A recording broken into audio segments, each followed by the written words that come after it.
پاس ہونا فیل ہونے کا کیا مطلب ہے؟ اس دن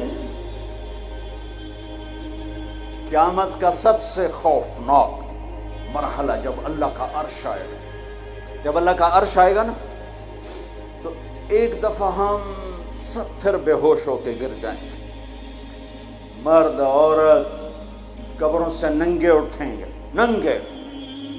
سب سے پہلے اللہ ابراہیم علیہ السلام کو کپڑے پہنائے گا، پھر ہمارے نبی کو کپڑے پہنائے گا،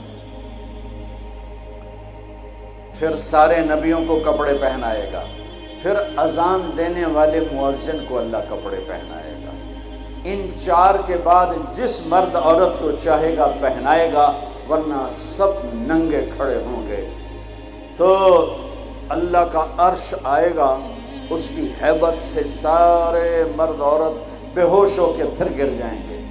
اس بے ہوشی سے کب اٹھیں گے یہ ٹائم پیریڈ میرے نبی نے نہیں بتایا، لیکن میرے نبی نے کہا سب سے پہلے مجھے ہوش آئے گا، میں اٹھ کے دیکھوں گا تو موسیٰ علیہ السلام عرش کا پایا پکڑ کے کھڑے ہوں گے۔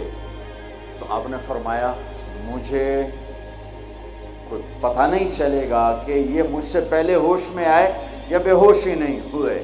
اس کے بعد میرا اللہ حساب کا اعلان کرے گا، اور میرے بچوں بچیوں، میرے بھائیوں بہنوں، سب سے خوفناک گھڑی ہوگی جب اللہ کہے گا طارق جمیل کو پیش کیا جائے، جب اللہ کہے گا زینب کو پیش کیا جائے، جب اللہ کہے گا عبدالجبار کو پیش کیا جائے، جب اللہ کہے گا سلمہ کو پیش کیا جائے۔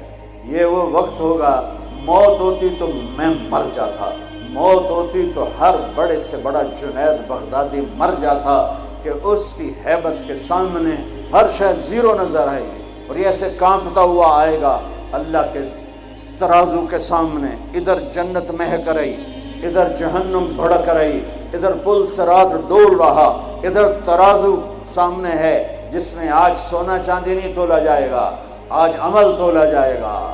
آج ہم انسانوں کو تولتے ہیں چیزوں پر، مال پر، تجارتوں پر، گاڑیوں پر، گھروں پر، میرا اللہ تولے گا عمل پر، تقوی پر، زہد پر، توکل پر، سخاوت پر، عبادت پر، اخلاق پر میرا اللہ تولے گا۔ اور اللہ تعالیٰ کی طرف سے اعلان ہوگا اعطیتک خولتک وانعمت علیک، میں نے تمہیں کراچی میں جو دیا تھا آج بتاؤ کیا کیا ہے۔ وہ پھر اللہ کہے گا ڈالو ڈالو، اچھے برے کو ڈالو، سیدھے ہاتھ پہ ڈالا جائے گا نیکیوں کو، برے ہاتھ پہ گناہوں کو۔